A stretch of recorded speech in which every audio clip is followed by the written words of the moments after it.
যে এই জঙ্গি, এই বর্বর, এই অসভ্য, এই দেখবেন সেই দিন কিন্তু খুব বেশি দূরে নয়। এই কুলাঙ্গারকে ভারতবর্ষের ধর্মনিরপেক্ষতায় যারা বিশ্বাস করেন তারা সবাই গণধোলাই দিয়ে একে লোকাল পুলিশের হাতে তুলে দেবে। সেই কিন্তু আমি তো মনে করি যে এই অসীম সরকার এর এক পয়সা কোনো মূল্য নেই, যেন সে এডুকেটেড ব্যক্তি না, আনএডুকেটেড ব্যক্তি। এদেশের সরকার এখনো চেয়ারে বসে বসে দেখছে, পুলিশ প্রশাসন এখনো চেয়ে চেয়ে দেখছে। যেখানে আল্লাহ স্বয়ং নিজে বলছে যে তোমরা কোনো কওমের দেব দেবীদেরকে গালি দিও না, তাহলে যে কোরআন শরীফ আল্লাহ দেব দেবীদেরকে গালি দিতে নিষেধ করছেন, সেই কোরআন শরীফে নির্লজ্জ বেহায়া যে অসীম সরকার যে কথা বলছে, ব্যবস্থা নেওয়া হোক। আগামী দিনে এই কোরআনের বিরুদ্ধে আঙুল তোলার সাহস যেন পশ্চিম বাংলার জমিনে আর কারো না থাকে, এই ব্যবস্থা নেওয়া হোক। সেই মূর্খ হিন্দু ভাইরা কমেন্ট করতে গেলে তো পয়সা লাগে না, ও তো মুখে বলেছে, আর এরা ওর সঙ্গে সায় দিয়ে আরও কমেন্টস করছে ওই অসীম সরকারের পক্ষ নিয়ে। তাই আমি তাদেরকে বলবো ওরা ভ্রাতৃত্ববোধ এবং ওরা এই সম্প্রীতির বাংলা যে কথাটা বলেছে বলার পরে যে ভাইরাল হচ্ছে, এই যে মানুষের একটা ভাইরাল হওয়ার আশা আকাঙ্ক্ষা জাগছে, আস্তে আস্তে দিনকার দিন দেখা যাবে, যত দিন বাড়তে থাকবে দেখা যাবে অন্য একটা মানুষ তিনিও ভাইরাল হওয়ার জন্য কোরআন নিয়ে একটা কথা বললো, অন্য ধর্মের বই নিয়ে। আর যে ধর্ম নিয়ে কেউ যদি কটাক্ষমূলক কথা বলে তার 7 বছরের জেল এবং 1 থেকে 10 লক্ষ টাকা পর্যন্ত জরিমানা করা হবে। কত সুন্দর আইন! জঙ্গি, এই বর্বর, এই অসভ্য, এই জানোয়ার অসীম সরকার তার গ্রেপ্তার দাবি করছি এবং অল ইন্ডিয়া ইমাম অ্যাসোসিয়েশন সহ সারা পশ্চিমবঙ্গের বিভিন্ন ইসলামী সংগঠন এবং যারা ভারতবর্ষের ধর্মনিরপেক্ষতায় বিশ্বাস করেন প্রত্যেকেই অসীম সরকারের এগেনস্টে এফআইআর করেছে। আপনাদের মাধ্যমে আমি পশ্চিমবঙ্গের মাননীয় মুখ্যমন্ত্রী এবং প্রশাসনের কাছে অনুরোধ করব যে পশ্চিমবঙ্গের সম্প্রীতি, পশ্চিমবঙ্গের সংহতি, পশ্চিমবঙ্গের সংস্কৃতিকে রক্ষা করার জন্য এই রকম জানোয়ার, এরকম অসভ্য বর্বর কুলাঙ্গারকে বাইরে রাখা ঠিক নয়, তাকে অবিলম্বে অ্যারেস্ট করে দৃষ্টান্তমূলক শাস্তি দিতে হবে। আপনি বলছেন যে পশ্চিমবঙ্গ সরকারের কাছে আপনি আবেদন করছেন, কিন্তু পশ্চিমবঙ্গ সরকারই তো আপনার পুলিশ মন্ত্রী, কিন্তু পুলিশ মন্ত্রী এগুলো দেখছে না, এত এফআইআর হয়েছে। আমি তো আপনাদের কাছে বললাম যে পশ্চিমবঙ্গ সরকার যদি ব্যবস্থা না নেয় তো দেখবেন সেই দিন কিন্তু খুব বেশি দূরে নয়। এই কুলাঙ্গারকে ভারতবর্ষের ধর্মনিরপেক্ষতায় যারা বিশ্বাস করেন তারা সবাই গণধোলাই দিয়ে একে লোকাল পুলিশের হাতে তুলে দেবে। সেই দিন কিন্তু খুব বেশি দূরে নয়। এটা আপনাদের চ্যানেলের মাধ্যমে আমরা দীপ্ত কণ্ঠে বলছি, কারণ একজন জনপ্রতিনিধি তার কাজটা কি? জাতি, ধর্ম, দল, মত নির্বিশেষে মানুষের উন্নয়ন করা। সে যেখানকার বিধায়ক হরিণঘাটা, সেখানে মতুয়াদের বসবাস, সে মতুয়াদের ভোট নেওয়ার সময় বলেছিল আপনাদেরকে সিএর মাধ্যমে নাগরিকত্ব দেব, আপনাদেরকে ঘর দেব, আপনাদেরকে যাবতীয় সুবিধা অসুবিধা দেখব। যখন সে আমাদের পশ্চিমবঙ্গে এসআইআর শুরু হয়েছে, মতুয়াদের নাম যখন বাদ যাচ্ছে, সে তখন তাদেরকে কোনো উপকার হেল্প না করতে পেরে যখন সে দিশেহারা, সেই সময়ে সে কি হয়ে গেল? ইসলাম বিদ্বেষী হয়ে গেল। মতুয়াদেরকে বোঝাতে চাইলো যে আমি মুসলমানদের সব থেকে আমি শত্রু।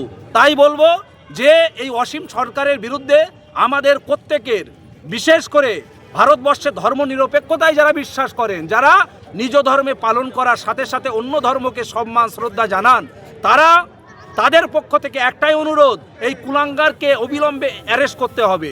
যদি না হয় একটা ভয়াবহ রূপ ধারণ করবে। এটা আপনাদের মাধ্যমে বলে দিলাম। দেখা যায় বিজেপির বিভিন্ন কর্মীরা মুসলিমদের উপরে টর্চার করে, অত্যাচার করে, তাদেরকে পুলিশ গ্রেপ্তার করে, আবার রাতারাতি কিংবা একদিন পরই ছেড়ে দেয়। কি বলবেন?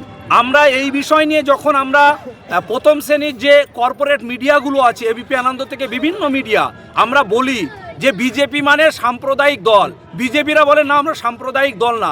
আজকে বিজেপির রাজ্য সভাপতি শ্রমিক ভট্টাচার্য, বিরোধী দলনেতা শুভেন্দু অধিকারী, তাদেরকে ডিসাইড করতে হবে যে তারা এই কুলাঙ্গার, এই জানোয়ার অসীম সরকারের বক্তব্যকে তারা সমর্থন করে কিনা।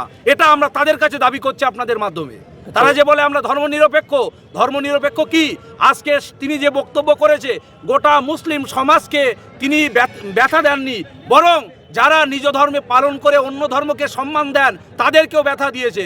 তাই বিজেপির রাজ্য সভাপতি এবং বিরোধী দলনেতা তাদেরকে ডিসাইড করতে হবে যে তারা এই ঘটনাকে, তাদের এই অসীম সরকারের মন্তব্যকে তারা সমর্থন করে কিনা।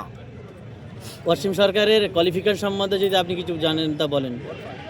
আমরা বিভিন্ন জায়গা থেকে খবর নিয়ে দেখতে পেলাম যে এই অসীম সরকার ক্লাস 4 পাস, তার মানে সে সইটা লোকের কাছ থেকে শিখেছে। তার যেটা বিধানসভা ক্ষেত্র, সেখানকার নাগরিকদের রেসিডেন্সিয়াল সার্টিফিকেট, ইনকাম সার্টিফিকেট এবং বিভিন্ন মেডিকেল সার্টিফিকেট থেকে শুরু করে কোনো সার্টিফিকেট সে নিজে লিখতে পারে না, তাকে ভাড়া করতে হয় অন্য লোককে দিয়ে। সেই রকম একটা জানোয়ার পবিত্র আল কোরআনুল কারীম, আজকে আমরা বিভিন্ন ধর্মের বিভিন্ন মনীষীকে দেখেছি, রবীন্দ্রনাথ ঠাকুর, ঈশ্বরচন্দ্র বিদ্যাসাগর, নেতাজি সুভাষচন্দ্র বসু, গ্যালিলিও, উইলিয়ামস, বিভিন্ন মনীষীদের আমরা দেখেছি। তারা কিন্তু কোনোদিনও কোরআনুল কারীম নিয়ে বাজে মন্তব্য করেনি, কারণ তাদের মধ্যে শিক্ষা ছিল। আর এই জানোয়ার ক্লাস 4 পাস করে এ কোরআনের বিশ্লেষণ, সে নিজে বাংলা একটা চিঠি করতে পারে না, পঞ্চায়েত প্রধানের কাছে, বিডিওর কাছে একটা চিঠি করতে পারে না, একটা বাংলা লেখা পড়তে পারে না, সে কি করে কোরআন সম্পর্কে বাজে মন্তব্য করে? তাই ধিক্কার জানাচ্ছি এবং আমরা দেখব যে অসীম সরকারের এই মন্তব্য জোর বেশি না আমাদের আন্দোলনের জোর বেশি। আপনি বলছেন যে বাংলাদেশ দেশ থেকে এসেছে বেশ কয়েক বছর পূর্বে, কি বলবেন? বাংলা এ হচ্ছে একটা অনুপ্রবেশকারী। বাংলাদেশ থেকে পয়সা দিয়ে বিএসএফকে সেটিং করে ইন্ডিয়াতে এসেছে, এসে পয়সার বিনিময়ে প্রথম ভোটার আইডেন্টিটি কার্ড করেছে, তারপরে আধার কার্ড বানিয়ে বিজেপির টিকিটে নির্বাচিত হয়ে সে এখন মুসলিম বিদ্বেষী হয়ে গেছে। তা আমি বলবো আপনাদের মাধ্যমে, সম্ভবত রাঁচিতে মনে হয় বেড খালি নেই, তবে আমরা একটা কালেকশন করে ওকে স্পেশালভাবে রাঁচির পাগলা গ্যারোদে ভর্তি করতে চাই। আপনার নাম? মোহাম্মদ বাকিবিল্লাহ মোল্লা, সভাপতি অল ইন্ডিয়া ইমাম। বিরূপ মন্তব্য করেছে, কি বলবেন? আসলে ওর তো মুসলমান হওয়ার শখ হয়েছে। ইতিপূর্বে দেখা গেছে যারা যারা কোরআন শরীফ সম্পর্কে মানে বিরূপ মন্তব্য করে দেওয়া, অপব্যাখ্যা করে, তারা প্রত্যেকেই মুসলমান হয়েছে। আগামী দিনে অসীম সরকার মুসলমান হবে, এটা লিখে রাখুন। অন ক্যামেরায় বলছি, যারা যারা কোরআন শরীফ সম্পর্কে অপব্যাখ্যা করেছে প্রত্যেকেই মুসলমান হয়েছে। আর ওর তো যোগ্যতা 4 পাস। যদি এই কোরআন শরীফের অপব্যাখ্যার ওসিলায় যদি একটু শিক্ষিত হয়, কেননা কোরআন তো শিক্ষার আলো দেখিয়েছে, কোরআন তো পথ দেখিয়েছে। ওই জন্য অসীম সরকার আগামী দিনে পথ দেখবে। যদি পথ না দেখে তাহলে কিন্তু উনি একটা পশুর কিন্তু কারাগারে বন্দি থাকা উচিত, জেলখানায় বন্দি থাকা উচিত। ওনার মতন 4 পায়ের জন্তু বাইরে থাকা উচিত নয়। যে তাকে হয়তো আপনারা চেনেন না, এর যোগ্যতা 4 পাস, এর এমএলএর কোনো যোগ্যতা নেই। তো আমি চাইছি যে আগামী দিনে যারা এমএলএ হবে, যোগ্যতা নিয়ে তারা চেয়ারে বসুক। আর একটা কথা, এই রকম কোরআনকে যদি কেউ অবমাননা করে, আগামী দিনে এই ভারতবর্ষের পশ্চিমবাংলার জনগণ তাকে বুঝিয়ে দেবে। রাস্তাঘাটে, হাটে বাজারে আইনি অনুযায়ী তাকে বুঝিয়ে দেবে জনগণ। আমি সরকারের কাছে একটা আবেদন করতে চাই, এই দেশের সরকার কি চেয়ারে বসে বসে কি দেখছে? এই অসীম সরকার এত বড় একটা অপরাধ করেছে। এই সরকারের এই অসীম সরকার নামীয় বিজেপির এমএলএ এত বড় একটা অপরাধ করেছে, এদেশের সরকার এখনো চেয়ারে বসে বসে দেখছে। পুলিশ প্রশাসন এখনো চেয়ে চেয়ে দেখছে, তাকে অ্যারেস্ট করছে না। আমি একটাই কথা বলতে চাই, কবে অসীম সরকার অ্যারেস্ট হবে? কবে সরকারের বিরুদ্ধে ব্যবস্থা নেবে? কবে একে থানায় তোলা হবে? কবে একে কোর্টে তোলা হবে? এতটুকু দাবি রাখছি, খুব শীঘ্রই একে আইনি ব্যবস্থা করা হোক, আইনি ব্যবস্থায় আনা হোক, এর বিরুদ্ধে কঠিন ব্যবস্থা নেওয়া হোক। আগামী দিনে এই কোরআনের বিরুদ্ধে আঙুল তোলার সাহস যেন পশ্চিম বাংলার জমিনে আর কারো না থাকে, এই ব্যবস্থা নেওয়া হোক। অসীম সরকার যে মন্তব্যটা করেছে, সর্বপ্রথম আমি তো বলবো যে বিজেপির যে এমএলএ অসীম সরকার যে মন্তব্যটা করেছে, এটা একটা অবাঞ্ছিত একটা মন্তব্য। এই মন্তব্যের পিছনে কয়েকগুলো কারণ আমি বিশ্লেষণ করে দেখলাম যে 1 নম্বর হচ্ছে বিজেপি অসীম সরকার এই জন্য মন্তব্য করেছেন যে কোরআন সম্বন্ধে যদি আমি রাখতে পারি তাহলে মানুষের কাছে আমি ভাইরাল হব, অথবা এর পিছনে কারণ থাকতে পারে যে আমি মুসলমানদের ধর্মগ্রন্থ আমি নিয়ে মন্তব্য করব এবং পরবর্তীকালে মুসলমানরা আমার নিয়ে পড়ে থাকবে, অথবা আমার মনে হচ্ছে যেন যে সে যেন একজন মুসলমান হওয়ার স্বপ্ন যেন সে যে মানে দেখছে, এই জন্য মুসলমানদের ধর্মগ্রন্থ নিয়ে সে বারবার মোটামুটি একটা মন্তব্য করছে। এটা আমার ধারণা, এটা আমার মনে হচ্ছে। কিন্তু আমি তো মনে করি যে এই অসীম সরকার এর 1 পয়সা কোনো মূল্য নেই, যেন সে এডুকেটেড ব্যক্তি না, আনএডুকেটেড ব্যক্তি, তার কোনো মানে দামই নেই। যদি তার মাথার ঠিক থাকতো তাহলে এমন কুমন্তব্য সে করতো না। যেহেতু কোরআন সম্বন্ধে আল্লাহ রাব্বুল আলামিন বলেছেন যে যদি তোমরা কোরআন কেন ছোট্ট একটা সূরা যদি তোমরা যদি লিপিবদ্ধ করে আনতে পারো, আমি আল্লাহ তোমাদেরকে চ্যালেঞ্জ করলাম, ওয়াইন কুনতুম ফি রাইবিন মিম্মা নাযালনা আলা আবদিনা ফাতু বিসূরাতিন মিন মিসলিহি ওয়াদউ শুহাদাআকুম মিন দুনিল্লাহি ইন কুনতুম সাদিকিন। যে সে মন্তব্য করলো যে 27 জন দুষ্কৃতী শয়তানেরা মিলে কোরআন শরীফকে লিপিবদ্ধ করেছে। আমি তাকে বললাম যে 27 নয়, 54 জন ব্যক্তিকে তাকে দেবো, কিয়ামত পর্যন্ত ইট ইজ মাই চ্যালেঞ্জ দিলাম, তুমি একটা কোরআন লিপিবদ্ধ করে আনো। আমার চ্যালেঞ্জ কিয়ামত পর্যন্ত অসীম সরকারকে দিলাম, সেই কোরআন লিপিবদ্ধ করে আনতেই পারবে না। আর একটা কথা আপনাদেরকে বলি, যে অসীম সরকার যে একটা মন্তব্য কুরুচিকার করেছে, কোরআনের উপর আঘাত এনেছে, এটা শুনতে বড় একটা মানে নিন্দনীয় বিষয়। তারপরেও অনেক মানুষ চাইছে যে বলছে যে ভারতবর্ষে হিন্দু মুসলমানের সম্প্রীতি বোঝায় আছে, কিন্তু অসীম সরকার যেসব ভিডিওগুলো ফেসবুক, ইন্টারনেটে, ইউটিউবে ভাইরাল হচ্ছে, তার কমেন্ট সেকশনগুলো পড়লে বোঝা যায় যে হিন্দুরাও চাইছে, অনেক হিন্দু ভাইরা, যে মুসলমানদের মধ্যে যে সম্প্রীতি রয়েছে, যে সম্প্রীতির বাংলা রয়েছে, সম্প্রীতির বাতাবরণ রয়েছে, সেটাকে নষ্ট করার জন্য প্রত্যেকটা কমেন্ট ওই অসীম সরকারের পক্ষেই যাচ্ছে।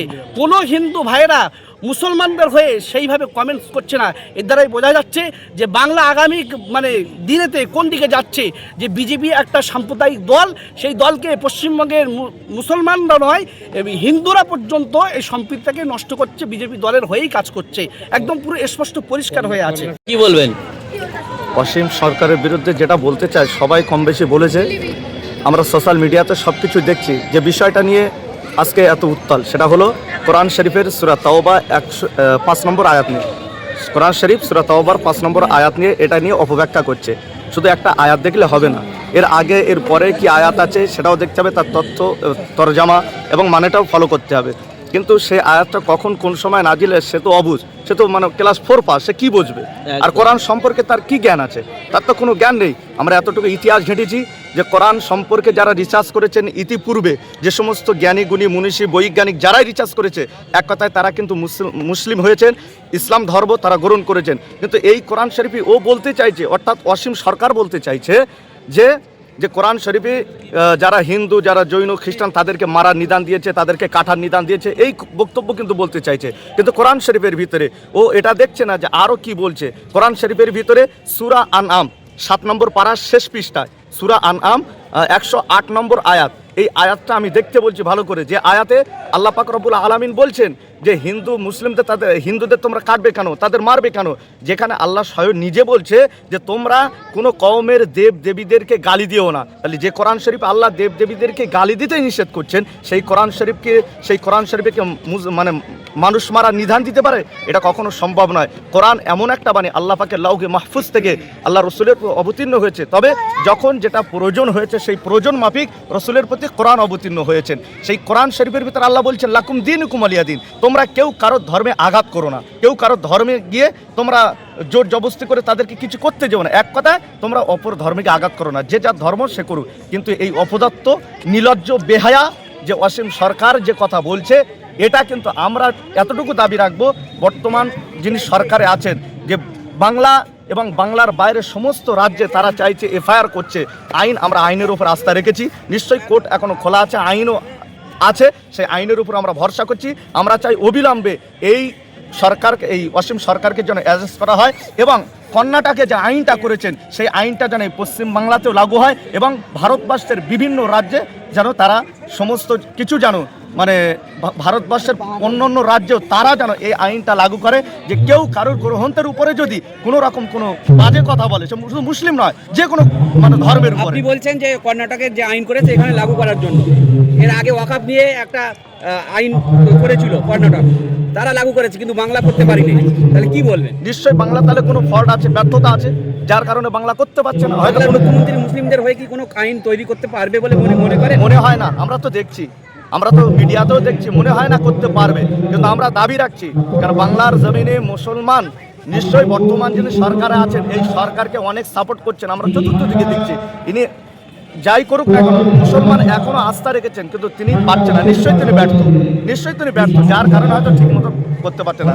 তা চাই আগামী দিনে যেন এই আইনটা লাগু করেন, এই দাবি রাখছি, এবং অসীম সরকারকে যেন গ্রেপ্তার করে যাবে। যে ব্যক্তির নাম নিতে আমার বড় ঘৃণা লাগছে, যে একজন কুলাঙ্গার, শয়তান, মানে সঠিক ধার্মিক মানুষ যারা যারা ধর্মকে পছন্দ করে, ধর্মকে ভালোবাসে, সেই সঠিক ধার্মিক মানুষ, সে হিন্দু হোক, মুসলিম হোক, জৈন হোক, খ্রিস্টান হোক, যে ধর্মেরই হোক না কেন, সঠিক ধর্মের মানুষ যারা যারা ধর্মকে পছন্দ করে তারা কখনোই এরকম কথা মেনে নিতে পারবে না, প্রথম কথা। দ্বিতীয় নম্বর কথা হলো, অসীম সরকার যে কথা বলেছে তার তো আমরা ধিক্কার জানাই। যারা আমরা ধর্মপ্রাণ মানুষ সবাই মিলে আমরা ধিক্কার জানাই, সে হিন্দু হোক, হিন্দু ধর্মপ্রাণ মানুষরাও ধিক্কার জানাচ্ছে। কিন্তু এর প্রতিবাদে মানে বিশেষ করে অসীম সরকারের যে ভিডিওগুলো আছে সেই ভিডিওগুলোর কমেন্ট সেকশন দেখলে দেখা যাবে যে অনেক হিন্দু ভাইরা মূর্খ, সেই মূর্খ হিন্দু ভাইরা কমেন্ট করতে গেলে তো পয়সা লাগে না, ও তো মুখে বলেছে। আর এরা ওর সঙ্গে সায় দিয়ে আরও কমেন্টস করছে ওই অসীম সরকারের পক্ষ নিয়ে। তাই আমি তাদেরকে বলবো, ওরা ভ্রাতৃত্ববোধ এবং ওরা এই সম্প্রীতির বাংলা চায় না, ওরা সম্প্রীতির বাংলা চায় না, ওরা অশান্তির বাংলা চায়। ওদেরকেও খোটা হোক, দৃষ্টান্তমূলক শাস্তি ওদের জন্যও করা হোক, ওদেরকে খুঁটে খুঁটে বাহির করা হোক। আজকে আপনারা দেখতে পাবেন যে কর্ণাটকের সরকার, এই যে অসীম সরকার যে কথাটা বলেছে, বলার পরে যে ভাইরাল হচ্ছে, এই যে মানুষের একটা ভাইরাল হওয়ার আশা আকাঙ্ক্ষা জাগছে, আস্তে আস্তে দিনকার দিন দেখা যাবে, যত দিন বাড়তে থাকবে দেখা যাবে অন্য একটা মানুষ, তিনিও ভাইরাল হওয়ার জন্য কোরআন নিয়ে একটা কথা বললো, অন্য ধর্মের বই নিয়ে আর একটা কথা বললো। এরকম দেখা যাবে মানুষের যখন ভাইরাল হওয়ার শখ জাগবে তখন বিভিন্ন ধর্ম নিয়ে টানাটানি করে ভাইরাল হতে তারা উৎসাহিত পাবে।